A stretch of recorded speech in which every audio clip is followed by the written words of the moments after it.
Hi guys, today is a Monday. It was my first official day back, and guess what tomorrow is? Tomorrow is your big day back to online school, so I hope you are excited.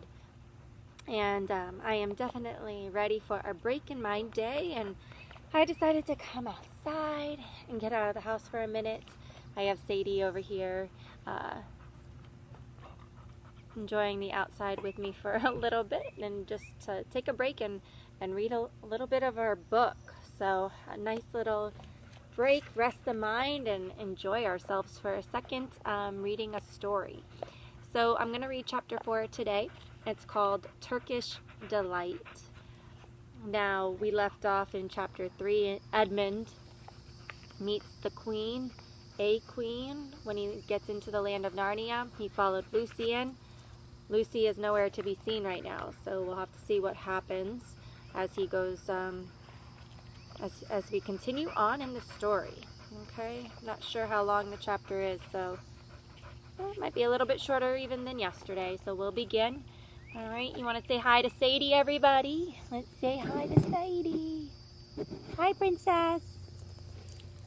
Aw, she's giving me her legs. She's so cute. Oh. I love those fur babies, guys. I love them. Shout out to those that have been watching our read alouds. I know, shout out to Noelle and Ethan, Abigail, Esther, I know watched one. Esther, maybe Kaylee watched. I don't know. Let me know you're watching. Let me know what your thoughts are. I know I'm no actress on this camera, but hopefully you enjoy our read alouds and reading our story. But shout out to those of you who are checking in and watching. Oh, Alyssa Myrick, I know she was watching too. So miss you guys, and I hope you're enjoying this. So let's read chapter 4. "But what are you?" said the queen again. "Are you a great overgrown dwarf that has cut off its beard?" "No, your majesty," said Edmund. "I never had a beard. I'm a boy." "A boy," she said. "Do you mean you are a son of Adam?" Edmund stood still, saying nothing. He was too confused by this time to understand what the question meant. "I see you are an idiot, whatever else you may be," said the queen. "Answer me once and for all, or I shall lose my patience. Are you human?" "Yes, your majesty," said Edmund.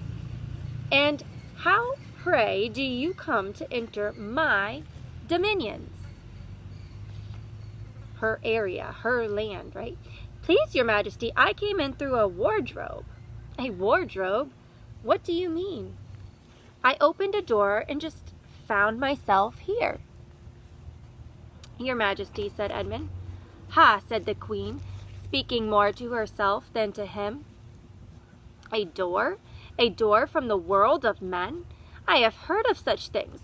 This may wreck all, but he is only one, and he is easily dealt with." As she spoke those words, she rose from her seat and looked Edmund full in the face, her eyes flaming.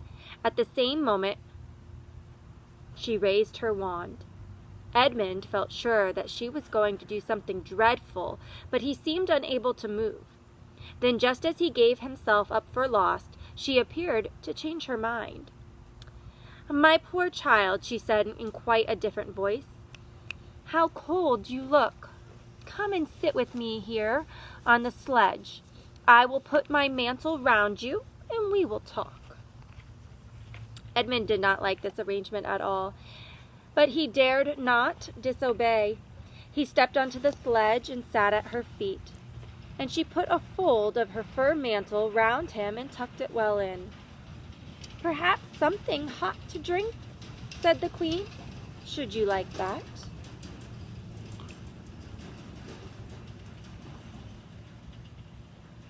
"Yes, please, your majesty," said Edmund, whose teeth were chattering.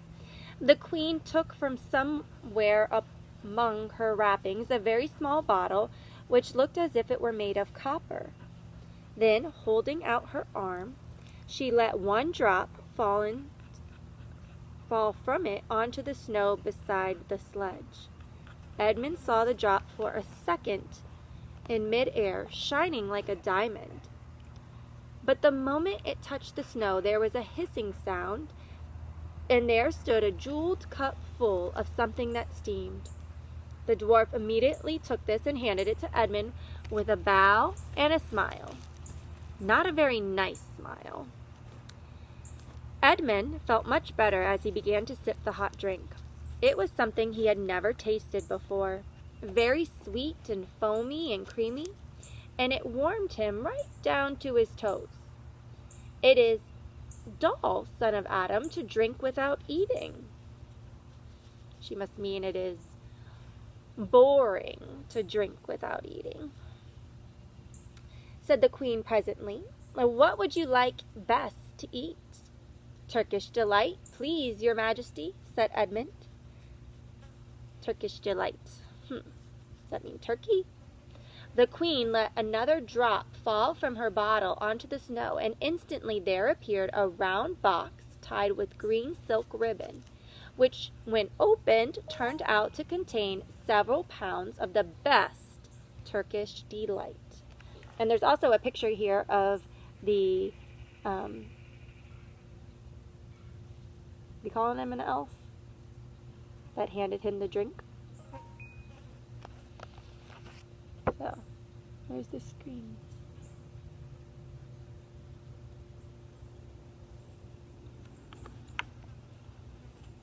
There's lots of flies outside today. I'm not for sure about this whole fly business.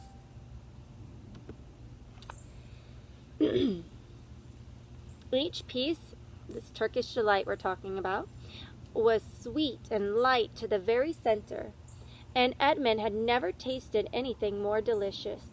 He was quite warm now and very comfortable.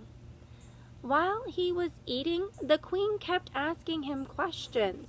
At first, Edmund tried to remember that it is rude to speak with one's mouth full, but soon he forgot about this and thought only of trying to shovel down as much Turkish delight as he could. And the more he ate, the more he wanted to eat. And he never asked himself why the queen should be so inquisitive. She got him to tell her that he had one brother and two sisters, and that one of his sisters had already been to Narnia and had met a faun there, and that no one except himself and his brother and his sisters knew anything about Narnia. She seemed especially interested in the fact that there were 4 of them, and kept on coming back to it. You are sure there are just 4 of you? She asked.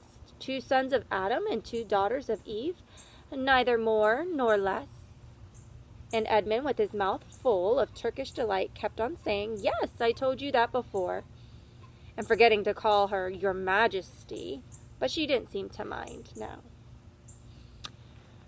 Why do you think she's so interested in the daughters of Eve and the sons of man? What is she wanting to do with them? I wonder. And I wonder where Lucy is. This is killing me. I want to know where she's at. It says, at last the Turkish delight was all finished, and Edmund was looking very hard at the empty box and wishing that she would ask him whether he would like some more. Probably the queen knew quite well what he was thinking, for she knew, though Edmund did not, that this was an enchanted Turkish delight, and that anyone who once tasted it would want more and more of it, and would even, if they were allowed to, go on eating it till they killed themselves. But she did not offer him any more. Instead, she said to him, son of Adam, I should so much like to see your brother and your 2 sisters. Will you bring them to see me? I'll try, said Edmund, still looking at the empty box. Because if you did come again, bringing them with you, of course, I'd be able to give you some more Turkish delight. I can't do it now. The magic will only work once. In my own house, it would be another matter. Why can't we go to your house now? Said Edmund.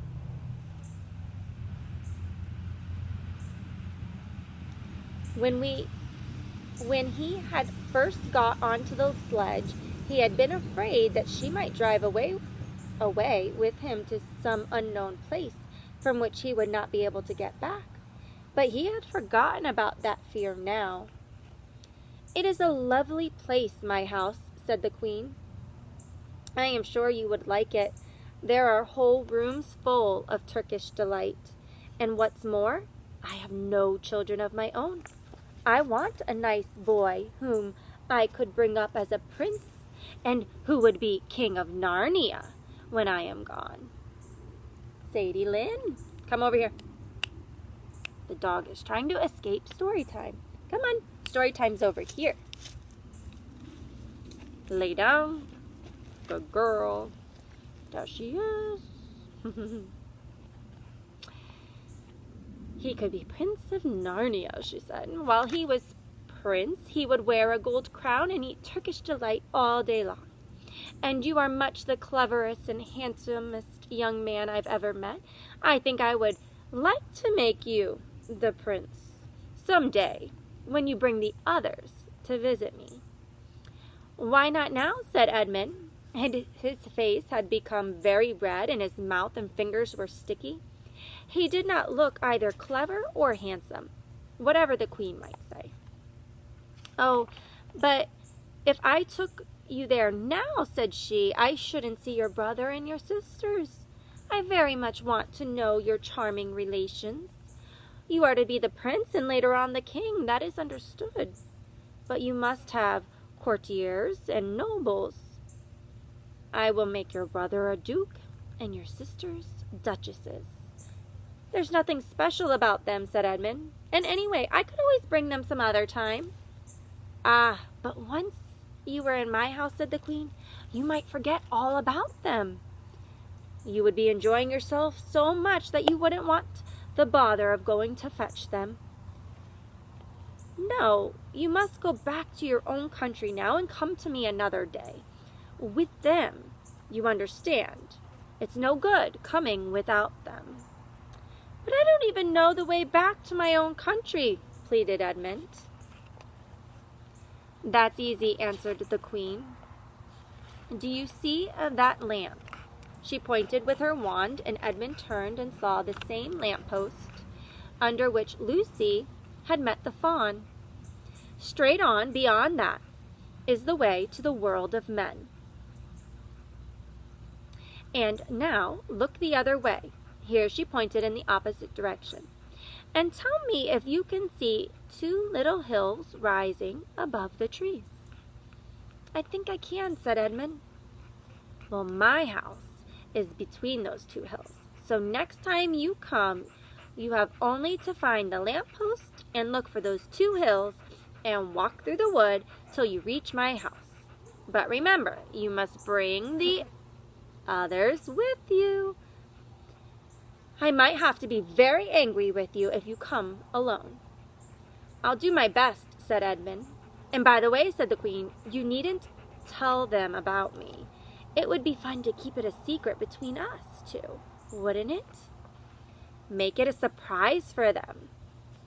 Just bring them along to the two hills. A clever boy like you will easily think of some excuse for doing that.